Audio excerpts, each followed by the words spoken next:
ఉద్యోగమే మీ లక్ష్యమా? ఎంబీబీఎస్ సీట్ల గైడెన్స్ కోసం తప్పక విచ్చేయండి మెగా ఎడ్యుకేషన్ మేళా. విధి నిర్వహణలో ప్రాణాలకు తెగించి అసమాన ధైర్య సాహసాలను ప్రదర్శించిన తెలంగాణకు చెందిన హెడ్ కానిస్టేబుల్ యాదయ్యకు అత్యున్నత రాష్ట్రపతి శౌర్య పథకం వరించింది. బుధవారం కానిస్టేబుల్ యాదయ్యను డీజీపీ జితేందర్, అదనపు డీజీపీ సంజయ్ కుమార్ జైన్ సత్కరించారు. ఈసారి దేశంలో ఈ పురస్కారానికి ఎంపికైన వారిలో యాదయ్య ఏకైక వ్యక్తి కావడం విశేషం. అసలు ఈ కానిస్టేబుల్ యాదయ్యకు రాష్ట్రపతి శౌర్య పథకం ఎందుకు వరించింది? ఆయన చేసిన ఆ సాహసం ఏంటి? అసలేంటి ఆ స్టోరీ?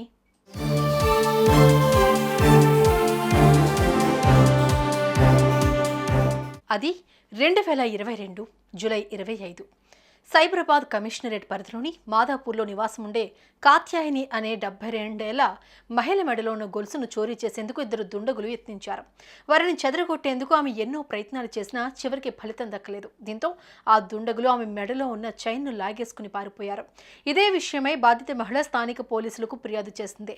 కేసు నమోదు చేసుకున్న పోలీసులు నిందితుల కోసం గాలింపు చర్యలు చేపట్టారు. అయితే కానిస్టేబుల్ చదువు యాదయ్యతో పాటు మరో ఇద్దరు పోలీసులతో ఏర్పాటైన బృందం ఆ దొంగలను కనిపెట్టేందుకు స్థానికంగా ఉన్న సీసీ కెమెరాలను పరిశీలించింది.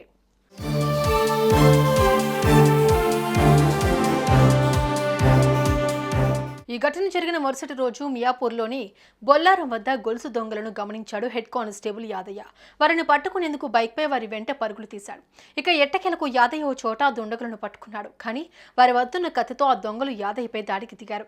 ఛాతీ, పొట్ట, చేతి భాగంలో అతడిపై పాశవికంగా దాడి చేశారు. అయినా సరే వెనకడుగు వేయని కానిస్టేబుల్ యాదయ్య ప్రాణాన్ని సైతం లెక్క చేయకుండా ధైర్య సాహసాలను ప్రదర్శించి మరో పోలీస్ సాయంతో ఎట్టకేలకు ఆ దొంగలను పట్టుకుని స్టేషన్కు తరలించారు. అయితే దొంగల దాడిలో తీవ్రంగా గాయపడ్డ యాదయ్యను పోలీసులు వెంటనే దగ్గరలోని ఆసుపత్రికి తరలించారు. అతడి ఒంటిపై 7 కత్తిపోట్లున్నాయని వైద్యులు గుర్తించారు.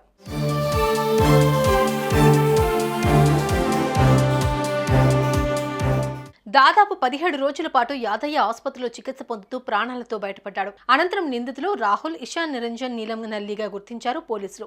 వీళ్లు చాలా కాలం నుంచి వరుస చోరీలు చేయడంతో పాటు ఆయుధాల విక్రయ దందాకు కూడా పాల్పడేవారని పోలీసులు తేల్చారు. అయితే 2 ఏళ్ల క్రిందట జరిగిన ఈ ఘటన అప్పట్లో తీవ్ర కలకలంగా మారింది. అయితే కానిస్టేబుల్ యాదయ్య చూపించిన ధైర్య సాహసంపై పోలీసు అధికారులు ఆయనను ప్రశంసించారు.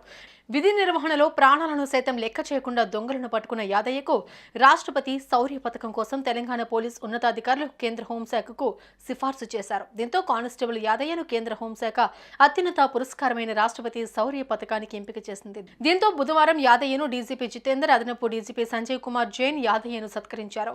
ఇక రాష్ట్రానికి చెందిన మరో 28 అధికారులు వివిధ పురస్కారాలకు ఎంపికయ్యారు.